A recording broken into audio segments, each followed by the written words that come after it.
Dit is die jaar 1500. Rome regeer Europa. Die Bybel is 'n geslote boek.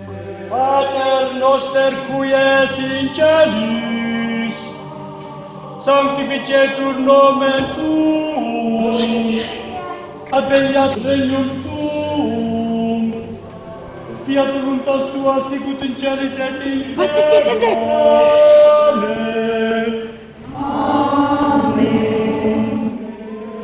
Panem nostrum super substantialem da nobis vobis.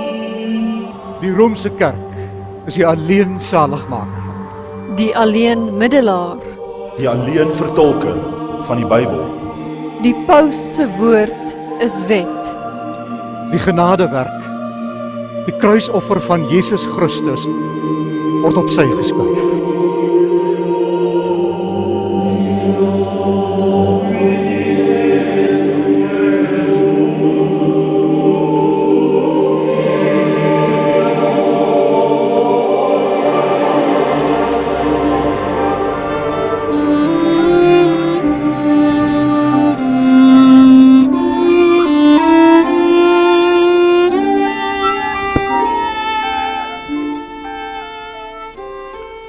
Ja, dit is nou weer die einde van Oktober en soos elke einde Oktober, elke jaar vier ons die reformatie.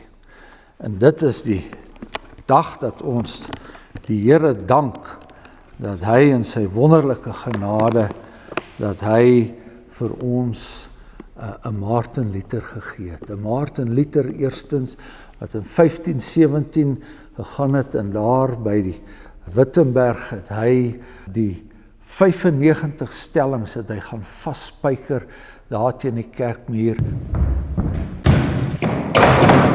Alles aantuigings van die misstande wat daar destyds in die Rooms-Katolieke kerk was en hoe die mense mislei was. Hier staan ek. Ek kan nie anders. Mag God my help.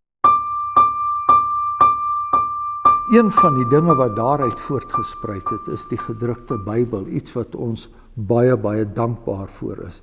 Ons het hierdie jaar, het ons dan ook die eeufees van die Afrikaanse Bybel gedenk, 'n wonderlike geleentheid in 1933, toe die eerste Afrikaanse Bybels hier aan land gekom het.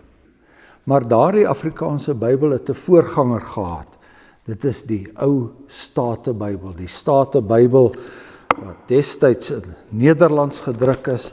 Hier is nog 'n voorbeeld van 'n pragtige, goed bewaarde voorbeeld. Dit is gedruk in 1714 en dit kom nog uit die tyd van die Synode van Dordrecht wat opdrag gegee het dat hierdie pragtige Bybel dat dit gedruk word. Dit is ryklik geïllustreer. Nou ons moet teruggaan na Martin Luther. Toe Martin Luther het boonbehalwe daardie misstande van die Rooms-Katolieke kerk, daai dwalinge wat hy aan die kaak gestel het, het hy ook 'n brandende begeerte gehad dat die Bybel beskikbaar moet wees aan die boeremense. Die boeremense wat daai jare as agterlik beskou was, wat as leuke beskou was in die kerk, dat die Bybel vir hulle beskikbaar moes wees. Jy weet, in daardie tyd was die Bybel slegs toeganklik vir die monnike. Dit was in boekrolle gewees, dit was in kloosters weggebere gewees en dit was in elk geval net beskikbaar in die Hebreëse taal en die Griekse taal en dan ook natuurlik die Vulgaat, die Latyns wat destyds die algemene kerktaal was. En Martin Luther, hy het die behoefte gehad dat die Bybel ook in Duits beskikbaar moes wees. In 'n Duits wat toeganklik is, wat leesbaar is, en hy het gegaan en met baie, baie groot moeite het hy die Bybel vertaal.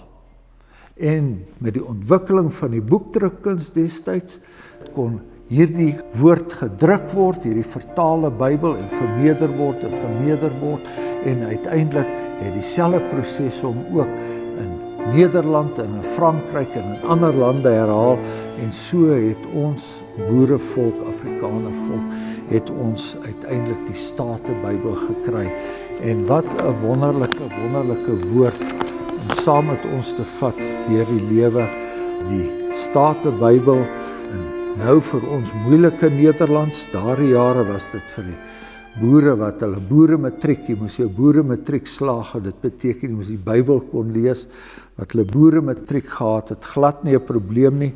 En dan lees ons ook hier in die kant van hierdie Bybel, lees ons die kantaantekeninge, dit wat die gereformeerde vaders van Dort aangebring het, sodat die Bybel ook beter verstaan kan word. En dit was 'n baie groot skat vir ons boerevolk.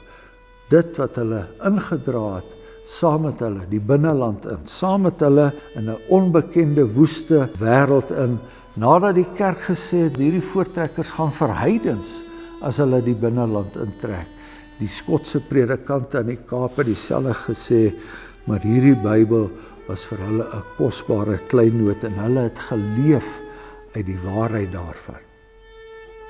Ons weet ook mos, die Here se woord is die lig vir my pad en die lamp vir my voete, en dit kon nie anders nie.